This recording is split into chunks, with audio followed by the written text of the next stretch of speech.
돼지갈비찜이 먹고 싶은데 유튜브 레시피가 대부분 4에서 6인분이 기본이라 최대한 적게 2인분 정도로 한번 해보겠습니다. 돼지갈비찜은 기본적으로 조리 시간이 길기 때문에 가스비 등을 고려해서 2인분을 하도록 하겠습니다. 제가 몇 번 해보면서 실제로 맛있게 한 방법을 알려드릴 텐데요. 영상 끝까지 보시면 절대 실패 없는 돼지갈비찜 요리법 알게 되실 거예요. 우선 돼지갈비찜의 조리 포인트는 기름기 제거와 양념 그리고 고기의 부드러움입니다. 전체 재료와 조리 과정은 고정 댓글에 달아 놓을게요. 먼저 돼지갈비 600g을 준비했고요. 고기는 1시간 동안 물에 담궈서 핏물을 빼줄 거라서 미리 담궈두고 야채와 소스를 준비하시면 됩니다. 그동안 야채를 준비할게요. 1차 가열 후 넣는 야채, 당근 1개, 감자 2개, 대파 흰 부분 2분의 1대,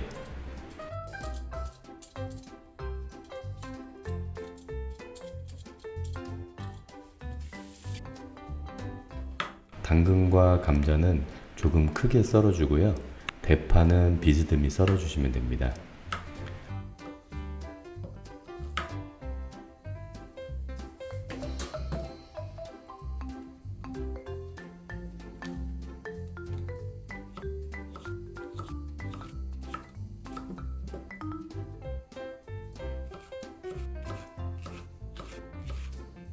(2차) 가열 후 넣는 야채입니다. 꽈리고추 5개에서 10개, 양파 2분의 1개, 대파 파란 부분 4분의 1대. 적당량 넣어주시면 될 것 같습니다.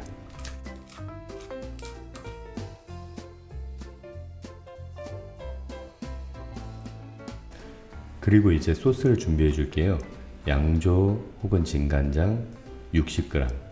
간장의 양은 돼지갈비 무게의 10분의 1로 잡아서 하면 된다고 유튜브로 봤는데 정말 귀신같이 너무 잘 맞았습니다. 전 대략 600g의 돼지갈비를 사용해서 60g 정도를 넣어줬고요. 맛술 60g. 맛술은 간장과 1:1 비율로 똑같이 넣어주시면 됩니다. 설탕 30g. 설탕은 간장의 2분의 1로 넣어주시면 됩니다.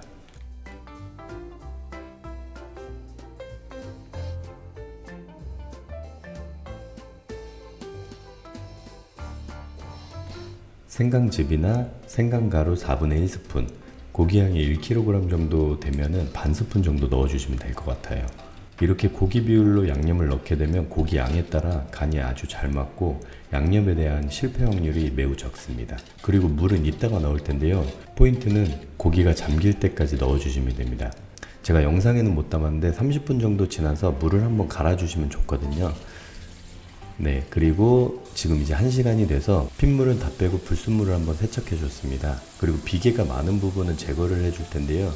느끼해지고 냄새가 날 수 있어서 미리 제거를 해 놓겠습니다. 그리고 이제 초벌로 한번 끓여 줄 거예요. 돼지갈비 넣고 물 넣고 불을 세게 올려주세요. 팔팔 끓기 시작하면 3분 후에 불을 끄고 찬물로 씻어주면 됩니다. 이때 불순물도 같이 씻어주면 좋습니다. 그리고 냄비에 고기를 넣고 소스와 물을 부어주세요. 불을 제일 세게 해주고 끓기 시작하면 중불로 줄이고 그 상태에서 40분간 중불에 끓여줍니다. 이게 1차 가열입니다. 자, 40분 후에 1차가 끝나고 넣는 야채를 넣어주시면 됩니다.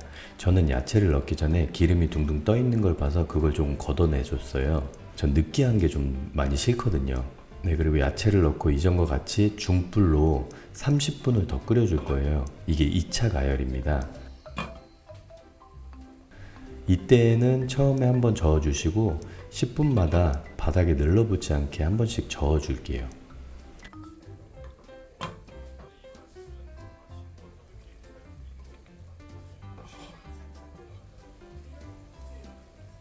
자, 그리고 2차 가열이 끝났다면 두 번째 2차 가열이 끝나고 넣는 야채를 넣어주시면 됩니다.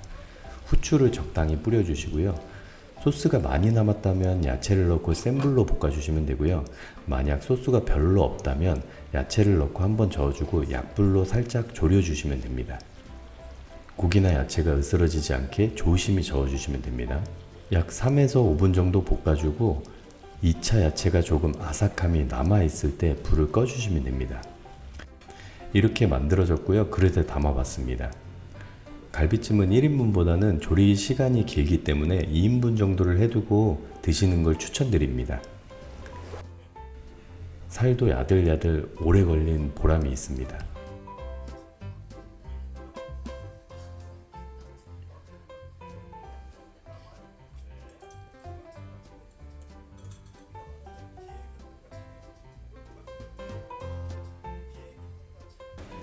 이제 남은 재료를 보관해 볼 텐데요.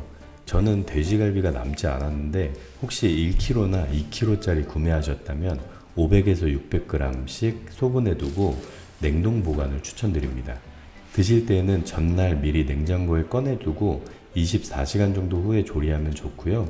그럼 이제 남은 채소 보관을 해 보겠습니다. 우선 양파는 겉 껍질을 벗겼어요. 그리고 수염 부분만 자른 후에 물기가 없는 상태로 지퍼백에 보관했는데요. 이렇게 냉장 보관하면 3주에서 한 달은 보관이 가능하다고 합니다. 그리고 대파는 뿌리 부분을 자르고 흙이 많은 부위만 정리해줬어요. 물기가 없어야 오래 싱싱하다고 해서 최대한 그냥 보관했습니다. 그리고 지퍼백 사이즈에 맞게 대파를 잘라주었습니다. 포인트로 지퍼백 하단에 키친타올을 깔아주고 세워서 대파를 넣어줬어요. 이렇게 해야 한 달 정도는 싱싱하게 먹을 수 있다고 합니다. 여러분들도 이렇게 보관하시는 걸 추천드립니다.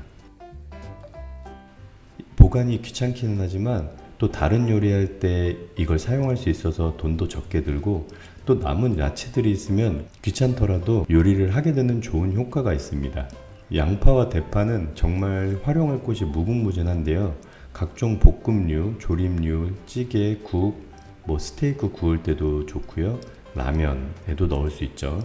그리고 배달 음식 시켜 먹고 난 후 치킨이나 족발, 피자가 남았을 때도 양파를 얇게 채 썰어서 같이 드시면 좀 상큼하게 드실 수 있습니다. 다음 영상에서도 제가 실제로 1인분이나 최소 용량으로 요리하는 레시피 알려드리고 남은 재료 보관 및 활용 방안에 대해 좋은 꿀팁 있으면 알려드리겠습니다. 감사합니다.